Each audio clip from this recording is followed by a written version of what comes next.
گوێویستی چەند شەعرێکی جوان دەبن بەلایەن هەردوو شاعیر کاکە سارشەشۆیی و کاعەتای کلاسیک. زۆر خۆشحاڵین کە لە حزوری ئێوەدای سپاس و لێزانین و تەقدیرمان بۆ هاتنی ئێوەیە کە کاتتان بەم کۆڕە بەخشیوە و لە کاتی خۆتان گرتووە و سەدان مەرتێکتان بڕیوە تا گەشتنەتە ئێرە. بەسەی شاعرانی تەبا بەردەوام دەبێت لە سازانی کۆڕی شێعرخوێندنەوە بۆ شاعیران هەرجار و چەند شاعیرێک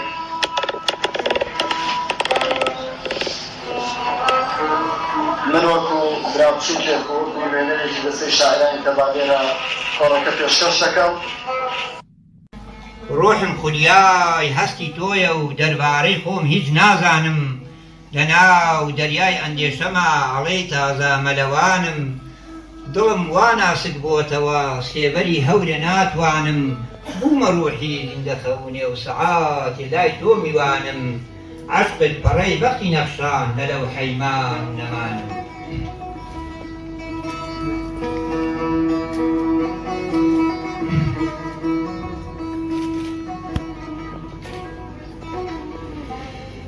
چاوی ڕەشی تۆ ئاسمانی شەومە، چراخانی شار بەهەشتی خەومە. خەرمانەی گوڵ بوویت بۆ بەهاوری من، تا وەرزی پاییز هەر شەن و کەومە. بە حەیحەی هاتم بۆ خانەقای پیر، کە ڕێم پێ نەدرا ئێستا حەو حەومە. ساوای بێسایەی سارای گەرمەسێر، منم دەستە دوو مەڕۆ و بەو بەومە. یاران هەر ڕۆژە و باسی ئەخوازن، تا ڕۆژی قیام من هەر ئەومە. ڕوویەکی گەشی نەزاکەت پۆشێ، ئاواتی کۆن و ئومێدی نەومە.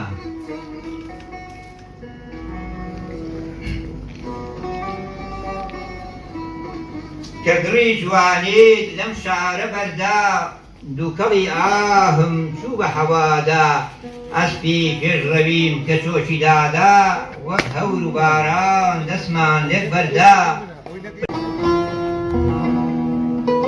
کراسی هەمراوە پڕ بە باڵا، لە بازاری هەراجە ژینە کاڵا. نەیاری من نەیارێکە لە یارە، لەبەر دەرگای چێدا پێ بسکاڵا. لە ئیرسی شەو جوانتر نییە ڕەشی من، ئەتۆ شەو و ڕۆژت هەر ئاڵواڵە. بەبەر گڵانە چوو عەیامێ دڵمان، کە فەرزی دۆزەخی لێکردینواڵە.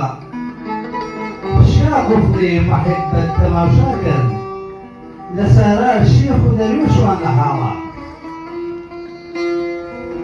بەسەر خوردەی ڕەنجی خەسارە حاڵم، دەجێڕم چەمەنی مەرگم لە ماڵە.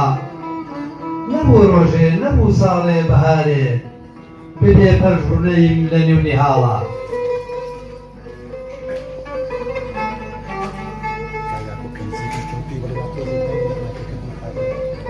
هێدی هەواردی و ترپەشە سەر خۆ، کە ڕازی محیبەت دێنێتەوە گۆ.